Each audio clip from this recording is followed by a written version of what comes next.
What's gaming, gamers? Are you looking for a Titan build that keeps you alive, clears entire rooms of adds with ease, and nukes bosses? It's hard to find any build that does all three, but this Stasis Icefall Mantle build fits the bill perfectly. Frost Armor will keep you alive, near unlimited Stasis Crystals will clear adds incredibly effectively, and the Glacial Quake Super will melt bosses faster than almost any other super in the game. But before I get into the build itself, I'd like to shout out our clan, the Tyrant Seraphs. If you're looking for people to play any content in Destiny with, ranging from ritual playlists and seasonal activities all the way to raids and Grandmaster strikes, feel free to join the Discord server. We welcome anyone, no matter how new or seasoned you are, and all of us will teach encounters if you don't know something. If you're interested, hop into the Discord server and play some Destiny with us, the link is in the description. With promotion out of the way, the first thing I'll do is outline the entire build setup prescriptively if you prefer that. Along with the prescriptive setup will be a Destiny item manager link in the description for this specific build with everything I describe already chosen for you. Once I've done that, I'll detail everything about the build, what each build element does, why I've chosen them, and any alternative options, should there be any. Furthermore, if you'd like to skip to any particular section, there will be video chapters and timestamps in the description for you to make use of. As for the prescriptive setup, use the Icefall Mantle exotic arms. For your subclass, run the Stasis subclass with the Glacial Quake Super, the Rally Barricade, whichever jump you prefer, the Shiver Strike Melee, the Glacier Grenade, the Diamond Lance aspect, the Tectonic Harvest aspect, Whisper of Chains, Whisper of Conduction, Whisper of Rending, Whisper of Rhyme, and Whisper of Shards. For the Episode Revenant artifact, run these mods: One with Frost, Wind Chill, Armor of Aramis, Brain Freeze, Crystalline Converter, Hail the Storm, and Served Cold. For armor stat distribution, I have 31 mobility, 100 resilience, 70 recovery, 103 discipline, 32 intellect, and 71 strength. For the armor's mod setup, on your helmet run 1 harmonic siphon mod and 2 heavy ammo finder mods. On your arms run 2 bolstering detonation mods and 1 harmonic loader mod. On your chest piece run 1 arc, 1 solar, and 1 void resistance mod. On your legs, run 1 Elemental Charge mod and 2 Stasis Weapon Surge mods. On your Titan mark, run 1 Bomber mod, 1 Reaper mod, and 1 Time Dilation mod.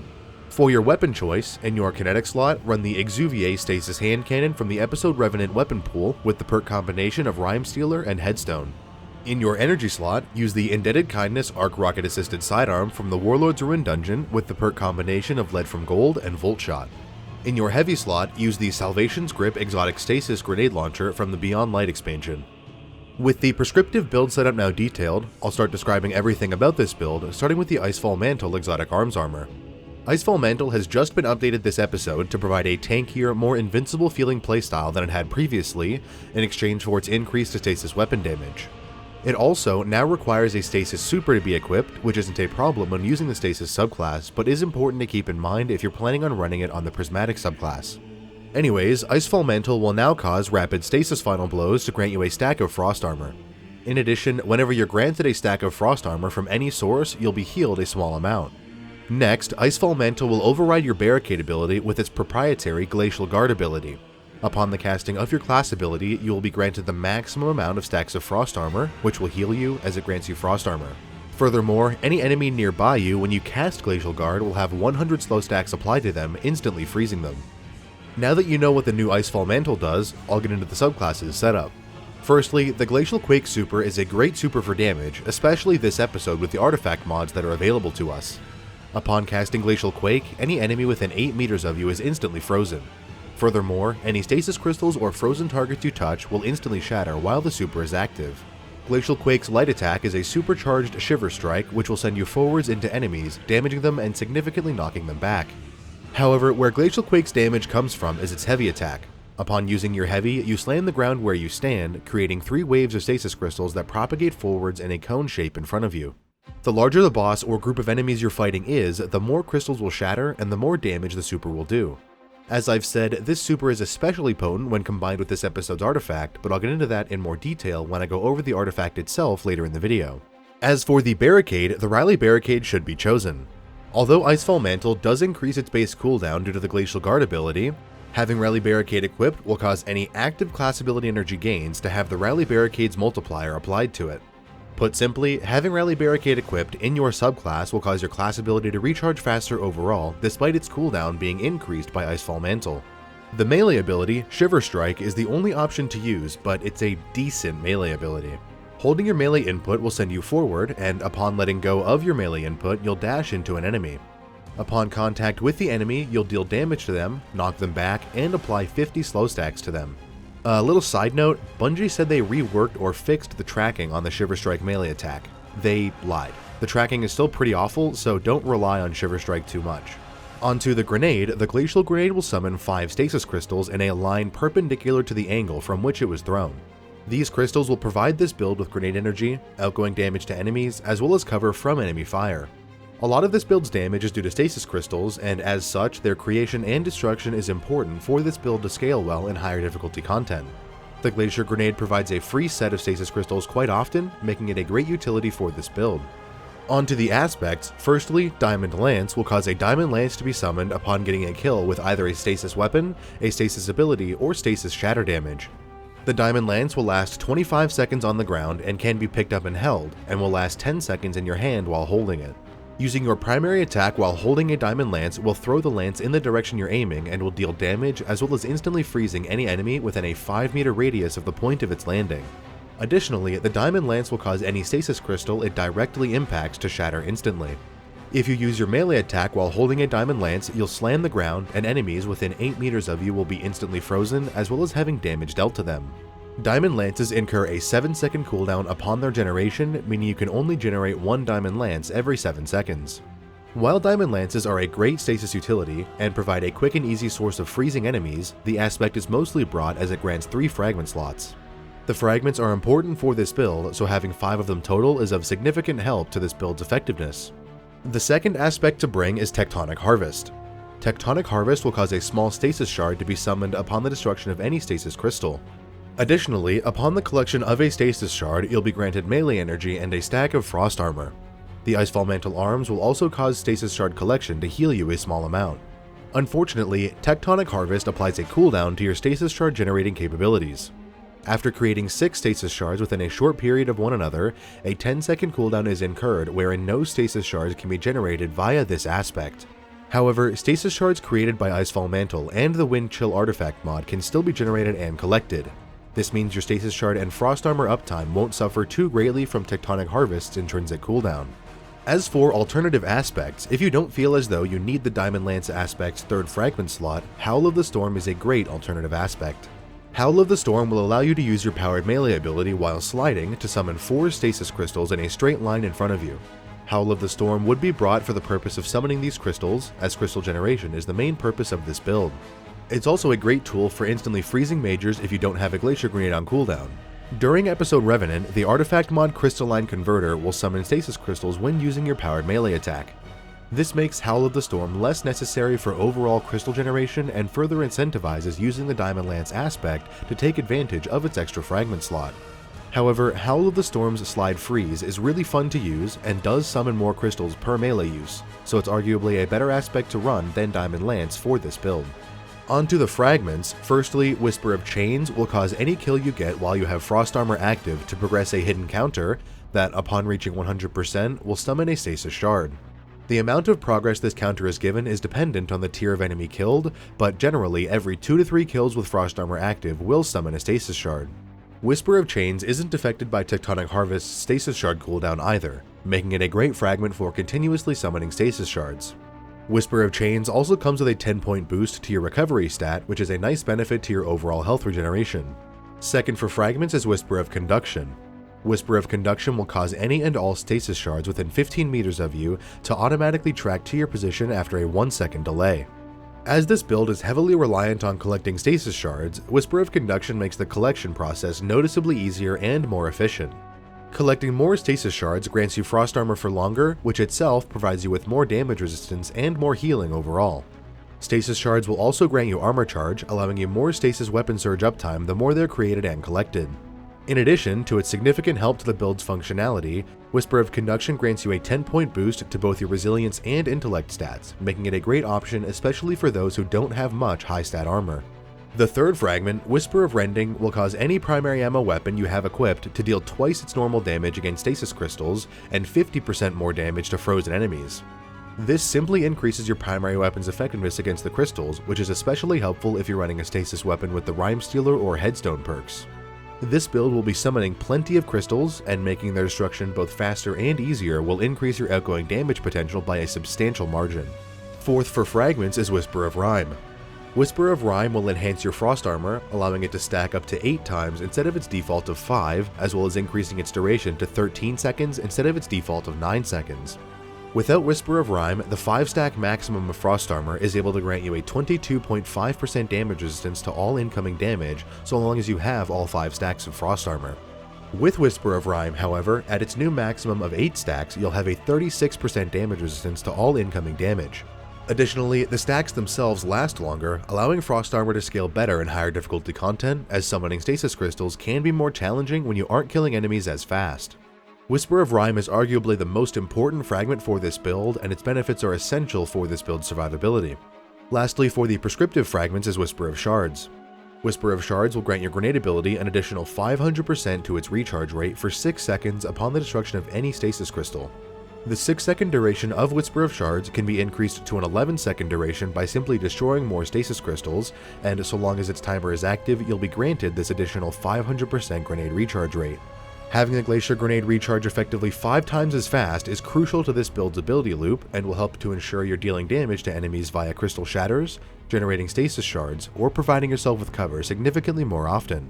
Furthermore, the Glacier Grenade itself summons Stasis Crystals, and as such will itself grant you the increased recharge rate upon the destruction of its crystals.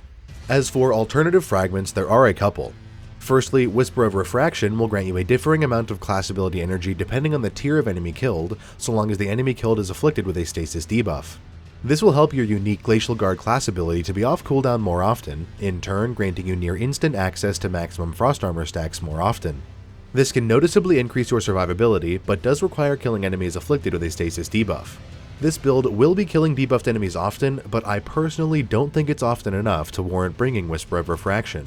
Also, as the Titan's class stat is Resilience, you should have 100 Resilience anyways, which reduces the Glacial Guard's cooldown passively rather than needing a fragment for it. The second alternative fragment is Whisper of Fissures. Whisper of Fissures will cause the shattering of Stasis Crystals and frozen enemies to apply a second damage instance, which simply increases the shatter damage. This is quite helpful for your overall area damage output, as you'll be summoning Stasis Crystals frequently. However, Whisper of Fissures is mostly brought as it'll increase your Super's damage output significantly. As the Glacial Quake Super summons many Stasis Crystals, having each and every individual crystal deal more damage increases the Super's damage proportionally. The only reason to bring Whisper of Fissures is for the super damage increase, so if that's your primary objective with this build, Whisper of Fissures is a great option.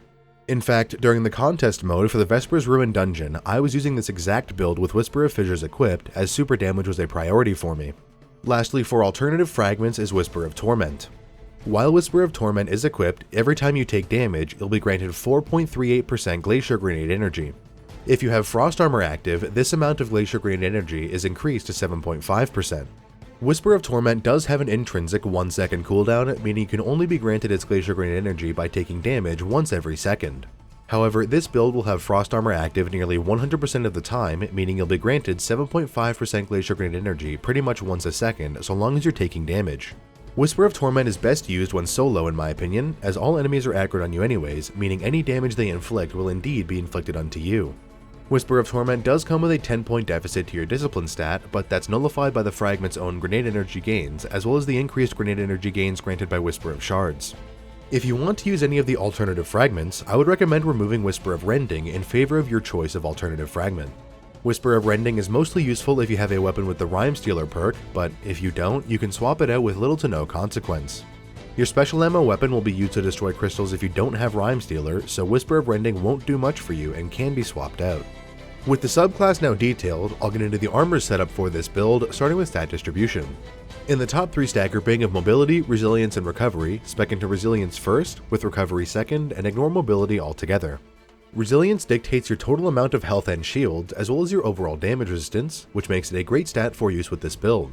This build is designed to make heavy use of damage resistance in the form of Frost Armor, and that resistance stacks with Resilience's damage resistance. As such, the higher your Resilience stat, the higher your maximum damage resistance value is. Furthermore, Resilience is the Titan's class stat, meaning higher Resilience values correspond to faster base class ability recharge times. This will allow your unique Glacial Guard class ability to passively regenerate faster, helping you to use it more often. Recovery is the second highest priority stat in the top 3 grouping of stats. Recovery decreases the delay between taking damage and the start of your health regeneration, as well as increasing the rate at which you regenerate your health. This is a very helpful stat to have when running this build, as the only active healing it has access to are stasis shards. The higher your recovery stat is, the easier and quicker it'll be to heal when you need to, especially when you're hiding in cover and stasis shards are out of your reach. Mobility is the least important stat in the top 3 grouping. Mobility simply increases your walking, strafing, and crouching movement speeds, as well as your initial jump height, which are all things this build has no use for. As such, mobility can be entirely ignored. However, I do recommend having at least 30 points in the stat, as that will ensure your jumps don't land short of particularly long distance or high height jumps. In the bottom 3 stat grouping of Discipline, Intellect, and Strength, spec into Discipline first, with Strength second, and ignore Intellect altogether. Discipline will be quite important for this build, as it dictates the base recharge rate of your grenade ability. The faster your grenade recharges, the more grenades you can throw. This increases your Stasis Crystal uptime, and by extension your overall grenade recharge rate, your damage output, and your Stasis Shard creation capabilities. All of those reasons make Discipline incredibly important to spec into, so make it a priority when selecting your armor for this build. Strength is the second most important stat in the top 3 grouping, and it's not one to ignore altogether. Strength decreases the base cooldown of your melee ability, and although this build has a high uptime on stasis shards, which themselves grant a decent amount of melee energy, having a higher strength stat allows you to passively regenerate melee energy faster. Furthermore, you won't be using the melee ability as much as you'll be using your grenade, so don't forego any points in Discipline in favor of Strength, as Discipline is significantly more important. Lastly, Intellect is altogether unimportant for this build. All Intellect does is lower the base cooldown of your super. It does nothing besides that, so don't even bother putting any points into Intellect. Keep it at tier 3 if you can, as that will ensure your super's cooldown isn't any longer than its base, but try not to go any higher than tier 3 either. With the armor's stats now detailed, I can get into the armor's mod setup for this build, starting with the helmet's mods. Firstly, the Harmonic Siphon mod will cause rapid stasis weapon final blows to summon an Orb of Power. Orbs of Power are useful for this build as they'll grant armor charge and super energy. Armor charge will be more important for this build to increase your stasis weapons damage thanks to surges, and having your super charged more often will allow you to deal with large groups of adds, majors, mini-bosses, and bosses efficiently. Next, the 2 heavy ammo finder mods will cause your weapon final blows to increase a hidden counter that, upon reaching 100%, summons a brick of heavy ammo. The amount of ammo a finder mod will summon depends on the amount of finder mods equipped. As this build uses 2 heavy finder mods, every finder brick summoned will drop an amount of ammo equivalent to 66% of a normal heavy ammo brick. This noticeably increases your heavy ammo uptime, and in turn your stasis crystal uptime thanks to Salvation's Grip. Onto the mods on your arms, the 2 bolstering detonation mods together will grant you 8.5% class ability energy instantly upon dealing damage with your Glacier Grenade. Unfortunately, I'm not sure whether you have to deal damage with the grenade itself, or if the shatter damage of the crystals counts as grenade damage for the purposes of bolstering detonation. If someone does know, please let me know in the comments. Bolstering detonation will work in tandem with the Severed Cold Artifact mod to ensure your class ability is recharged often, allowing you to take advantage of its frost armor and healing capabilities whenever you need. Next, the Harmonic Loader mod will simply work to increase the reload speed stat of any stasis weapon you have equipped by 10 points, as well as applying a 0.85 times multiplier to the reload duration. This is a fantastic quality of life improvement for all stasis weapons you have equipped. It will allow you to deal more damage over shorter periods of time with any stasis weapons, as the less time you spend reloading, the more time you can spend shooting. Onto your chest piece, simply running whatever resistance mods you need for the content you'll be running will suffice. For general low-level content, I usually just run 1 Arc, 1 Solar, and 1 Void resistance mod, but when running higher difficulty content or any content with a threat modifier, I will change my resistance mods accordingly. In higher difficulty content, it's smart to think of what enemy type you'll be fighting against, as they generally have 1 or 2 main sources of damage. An example is the Vex. Vex have significant void damage sources such as the Laser Harpies, Major Goblins, Minotaurs, Wyverns, Cyclopses, and Hydras. As that's the case, when going into any activity wherein you'll be fighting Vex, bring 2 Void resistances and 1 of a separate damage type, usually Arc due to normal Harpies and the Vex milk pools. The same goes for threat modifiers. Run 2 resistance mods that correspond with the activity's threat modifier, and run 1 separate resistance mod of a damage type you know you'll be subject to. For your legs mods, firstly, the Elemental Charge mod will grant you a stack of armor charge for every 4th stasis shard you collect. As this build will be both generating and collecting stasis shards frequently, this simply provides another way to be granted armor charge besides Orbs of Power, increasing your armor charge uptime. Next, the two Stasis Weapon Surge mods together will grant your Stasis weapons a 17% boost to their outgoing damage so long as you have any stacks of armor charge. This is a significant increase to your outgoing damage in all content in the game, and will work to help you dispatch higher health enemies in higher difficulty content more efficiently. Alternatively, if you feel as though you summon enough orbs of power to keep your armor charge active, you can swap out the Elemental Charge mod for a Recuperation mod. Recuperation will grant you 70 health instantly upon the collection of any orb of power with no cooldown. Recuperation is a fantastic mod for survivability and will supplement the healing granted by stasis shards very nicely. It's entirely personal preference whether you run Elemental Charge or Recuperation, however. If you're struggling with survivability, Recuperation is the better mod to choose. Conversely, if you find you don't need the extra health, Elemental Charge is fantastic for ensuring you never lose your weapon surge. Lastly, for armor pieces, there's your Titan mark. Firstly, the Bomber mod will grant you 12% Glacial Grenade energy instantly upon the use of your unique Glacial Guard class ability. This helps with the ability loop between your class ability and your Glacial Grenade. Your Glacial Grenade summons Stasis Shards, collecting Stasis Shards grants you class ability energy thanks to the Severed Cold Artifact mod, and using your class ability grants you grenade energy. As Bomber is an imperative mod in this loop, I highly recommend equipping it.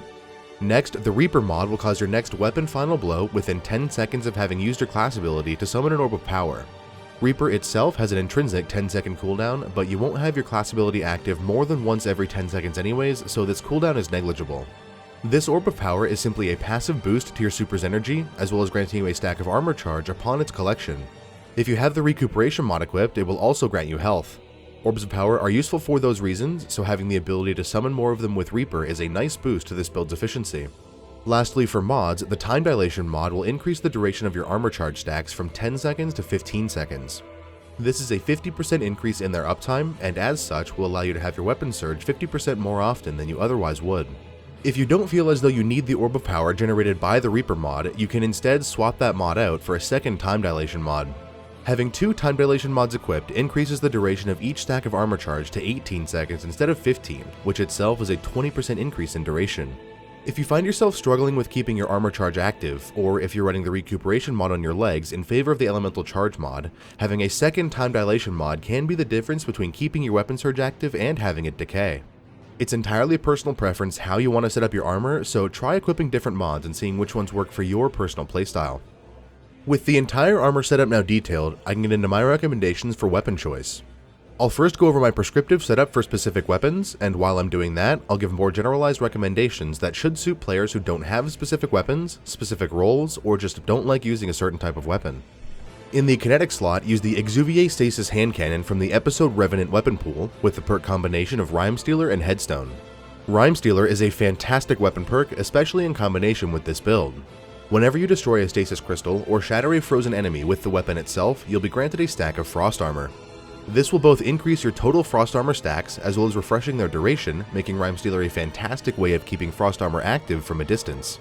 Rhyme Stealer also has no cooldown, so you can destroy as many Stasis Crystals as you want with the weapon without worrying about losing out on Frost Armor stacks. Furthering the weapon's synergy with the build, the Headstone perk will cause a Stasis Crystal to be summoned upon killing any enemy with a precision shot.